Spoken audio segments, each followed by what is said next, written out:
Hello everybody, Robert Lewis here, and today we're working on an oil leak on this truck. This is year 2000 F350. It has a 7.3 liter Powerstroke with, it's 382,000 miles on the odometer right now.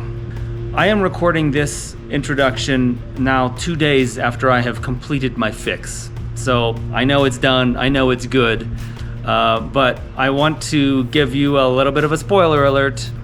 I started off thinking this was an O-ring problem, and it was. But in typical Robert fashion, I made this so much more of a problem than it started out being. I stripped the drain plug threads on the high pressure oil pump. Yeah, second time I've done that. The first time I did this was maybe 8 or 10 years ago, and I had to buy a whole new pump. It's 500 bucks. This is a big deal. I am not a trained mechanic, and that is why these problems happen. I am going to fix this today on my own. What you're about to see is a fix that is very non-traditional. Some of you are gonna cringe. Some of you might even get a little upset when you see what I did in order to make this fix. But I just want to ask, was it stupid if it worked? Huh? Let's get started. So there's a trail of drips. And then look at all that. Huge puddle back there. So I have started the process of hunting for leaks, and I had my son come out here and start the truck while I got under the hood. And my first suspicion was something back here by the turbocharger. Either the pedestal has O-rings in it that can leak over time, or maybe it was the lines that feed the heads, those high pressure lines. That all looked fine, and when we were idling it looked okay. So I turned it off and called my neighbor, and he was home, so I drove over there and I had him rev it up, and I wanted him to do a brake stand so that we could put some real pressure on it, and then I'll be under the hood looking. And he said, how about first we just rev it in park? So we did that, and that was enough for me to figure out where it was. So I was looking back here with my light, didn't see anything, and as I started looking further forward, I could see that oil was running from the back to the front, down in the valley. And so as I looked further, sure enough, there was oil dripping right out of the high pressure oil pump. It was right off the rear plate.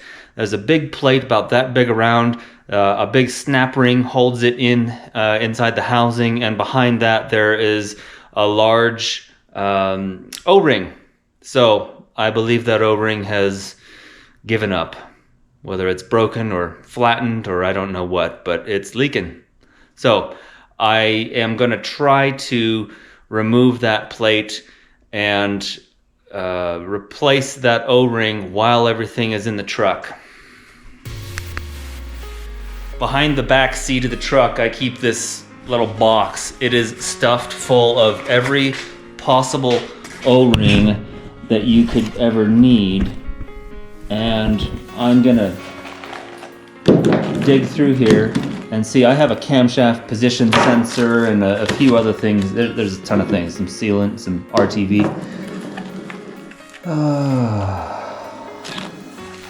I'm looking for something big. I got tons of these little blue O-rings for the, I got 2 sets of that. That's for the drain on the fuel bowl. There's some bigger O-rings. That's still not big enough though. That's the CCV. I went to dieselorings.com and ordered every single O-ring that they have for this truck. This was years ago. This is it. This is it. HPOP rear plate O-ring.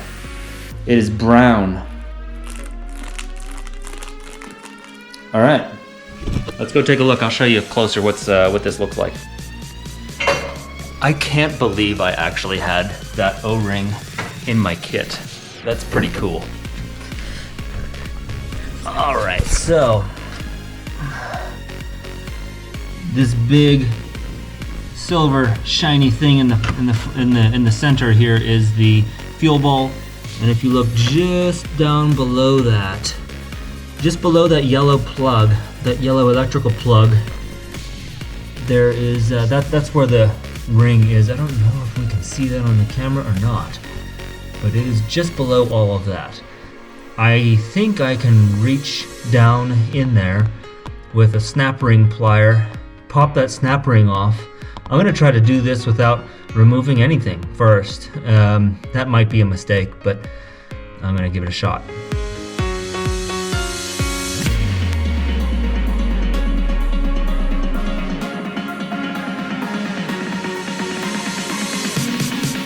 Change in plans. I took a closer look and it's actually the small drain plug that is leaking. When I looked, I just didn't feel right about it. So I started the truck back up, let it idle, and looked all around. I actually didn't see it. It's dripping off the very bottom of the pump housing, but it's not coming from the inside where that O-ring and snap ring are. And so as I looked a little bit further, used my mirror to get a better angle on it, there's a drain plug that sits up above that, not straight on top, but up to the side, up at about like a 10 o'clock position. And I could see oil seeping out from right next to that little plug. And I could also see a tiny little piece of rubber, like a broken O-ring. So I'm gonna pull that drain plug out and take a look at that O-ring.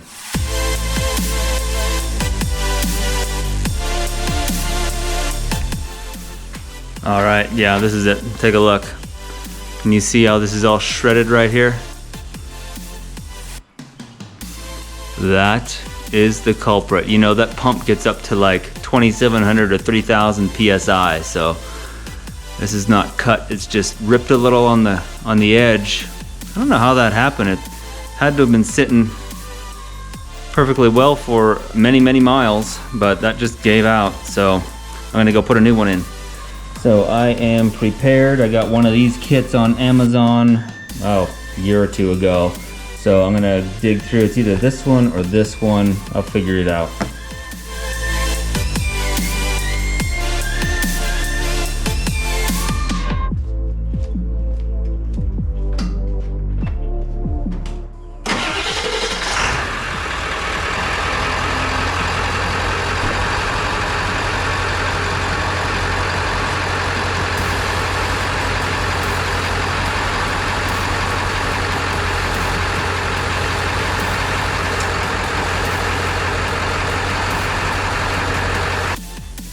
Okay, well, I'm back from my test drive and that failed miserably. Oil everywhere, even worse than before. Take a look, here's why. This thing was shredded, and on installation I could tell already that it was squishing out from around the edges of that bolt, so I should have known better. So don't go with these cheap old O-rings that you can get anywhere. These are real squishy and flexible feeling. And I have a ton of O-rings here from these kits that I got at dieselorings.com. These feel a whole lot more firm when you squeeze them. So this is what I'm going to use. I don't have one that's made for this plug. This is the plug that came out. But I hunted through here and just found one that was about the right size. So I'm gonna go install that next. And cross your fingers. Okay, don't freak out. I am dumping water on a cold engine right now. This is one day later, and I'm going for a test drive. I need that valley to be clean before I drive so that I know if there's any new oil being leaked out from anywhere. I'm also doing this in an area of my driveway where there's a lot of weeds growing in the gravel, so I'm killing weeds at the same time.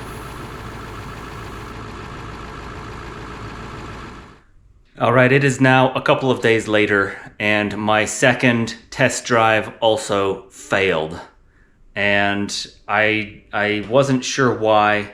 I used a better O-ring.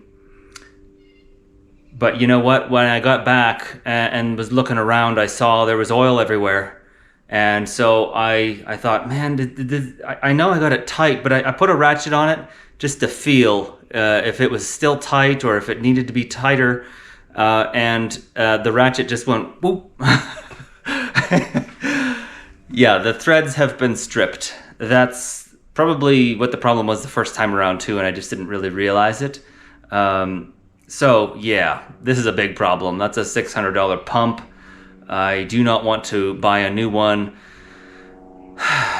This is not the first time I have done this either. I did this about 10 years ago too, and so I was even aware of this, and I thought I was being careful, but man, these threads on this aluminum housing are just thin and delicate. So anyways, in the meantime, I've done some more research. I secretly have been looking for an excuse to go buy the Adrenaline high pressure oil pump. It is an aftermarket pump that runs at a way higher pressure, and you'll see better fuel economy, more power.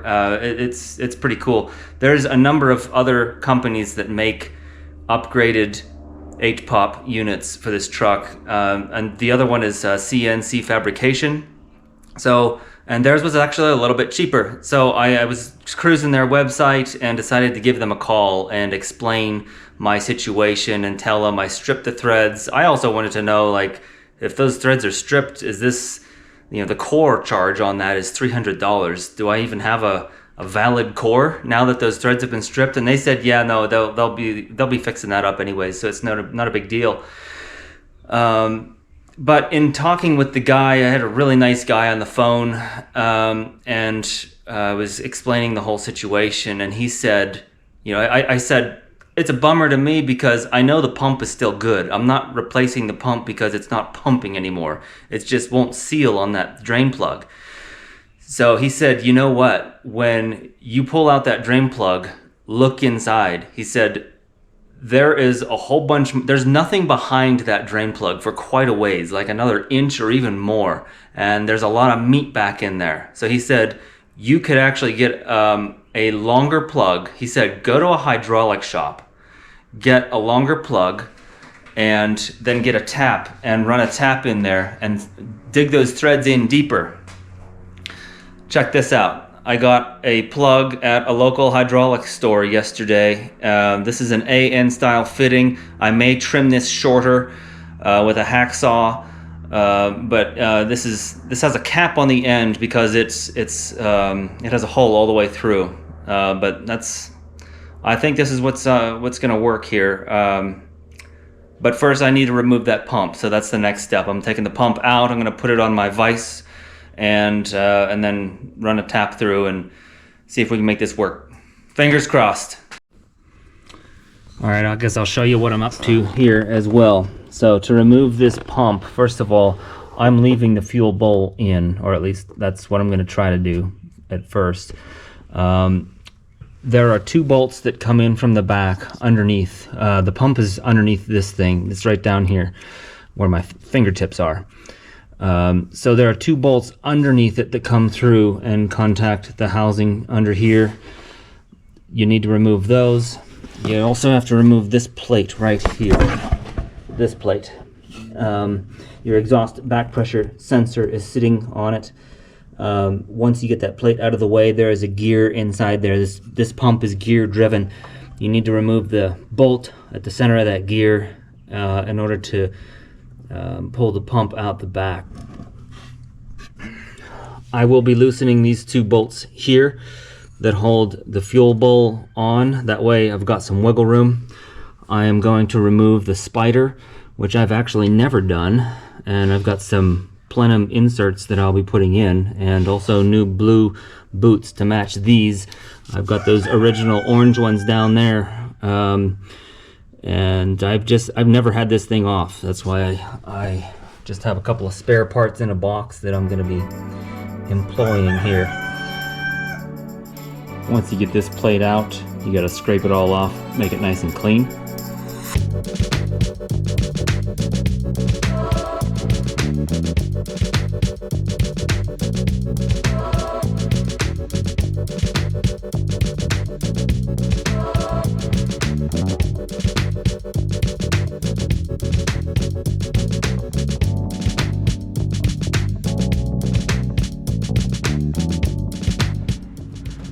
I finally got it out.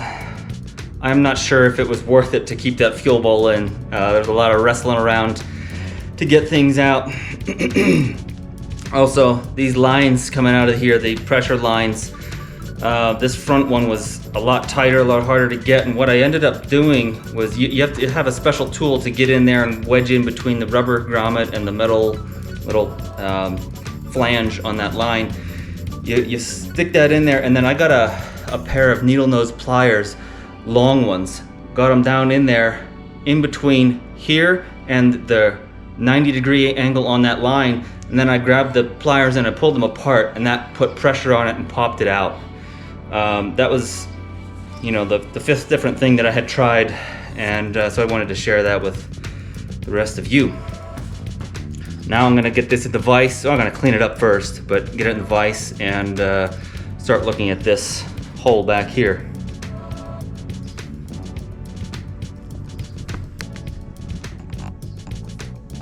Check it out. Got all kinds of little metal pieces coming out. I also pulled out this just a second ago. I don't know if this is a steel insert threads or if this is some aluminum threads that were just pulled right out. It looks like an insert to me, but I'm just using a dental pick here to check around, feel for anything else. Alright, so it's a little tricky to get the light and the camera lined up, but I think you can see back behind the threads there's a it's a neck down area, and that's what I'm going to attempt to get my my tap into.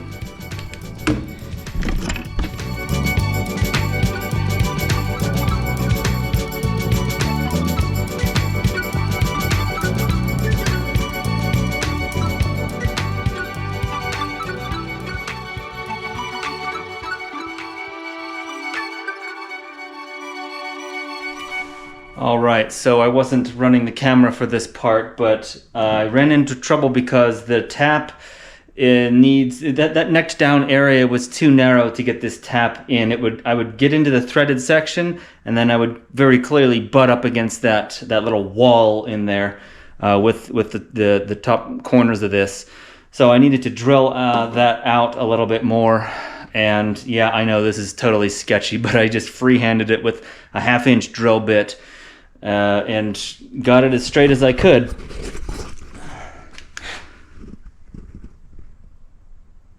That's not looking too bad if I don't say so myself.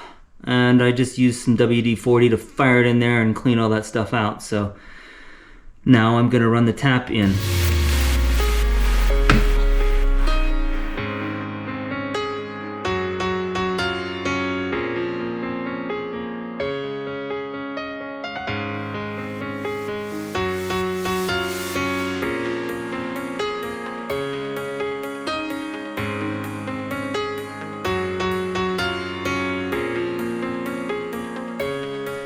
Yeah, this is definitely not the preferred way of doing this, but I think this might work.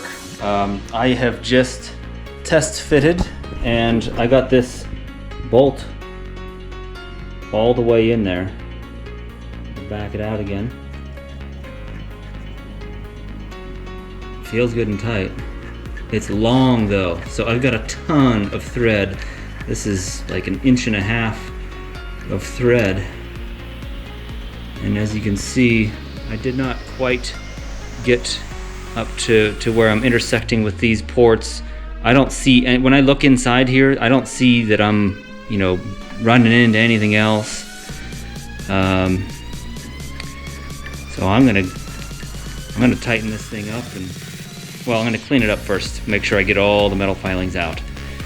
But then I'm gonna put some Loctite on it and let it sit overnight.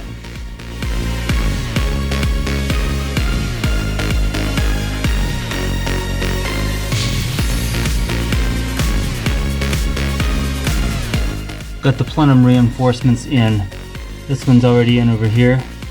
You just tap those in with a dead blow hammer, and that keeps these are made of sheet metal, the plenums, and they collapse sometimes when you're putting your C-clamps on, hose clamps. When you're tightening these things up, sometimes if you go too far, it'll crush the pipe inside. So these plenum inserts are made of billet aluminum and they will not crush.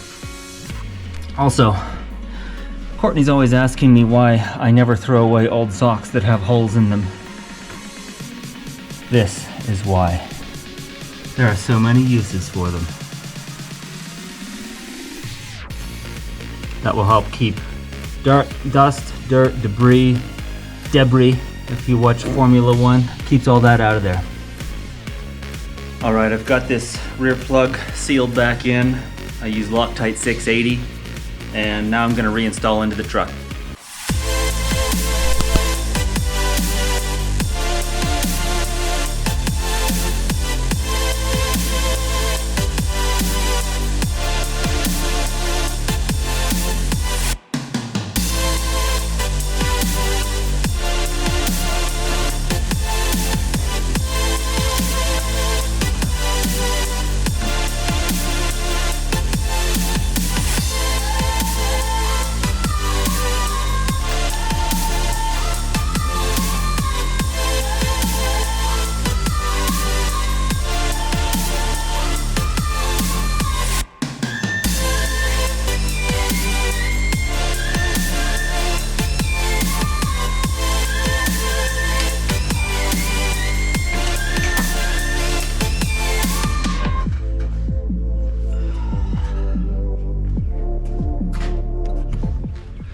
Now that those plenum inserts are in place, I'm going to be putting the spider on. I'm going to use these new silicone boots. I also have much better bands. These are the T-bolt bands, much better, stronger than a hose clamp. So I'm going to put all this in now.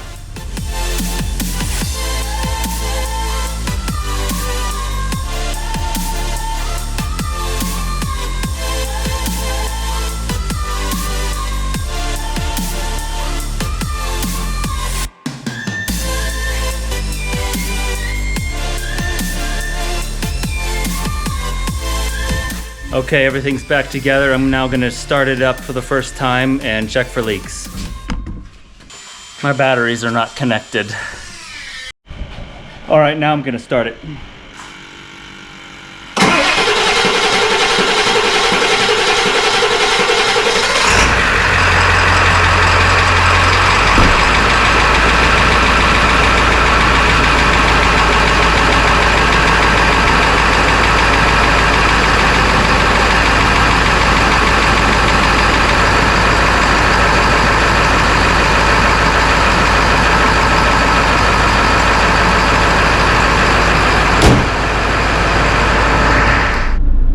Alright, I'm out on a test drive. I wanted to warm the truck up and then I wanted to push it a little bit. Generate those higher RPMs, get that oil pressure up as high as it would be under full load. And now I'm headed back and a little nervous. Gotta be honest. I hope this worked. Because if it didn't, I'm JB welding that thing in. I've had enough of this. Okay, now for the moment of truth. Let's see if this leak is fixed.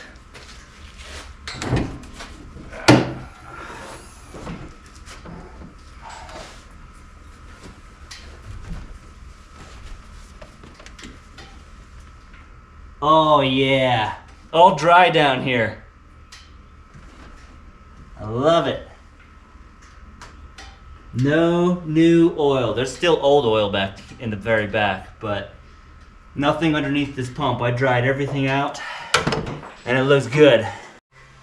All right, well that is a great place to leave off. Sometimes it works, sometimes it doesn't, especially for me. I'm not a mechanic. I'm just an average dude goofing around on the weekends. But thank you very much for watching. Please like and subscribe, and I will see you all in the next one. Bye.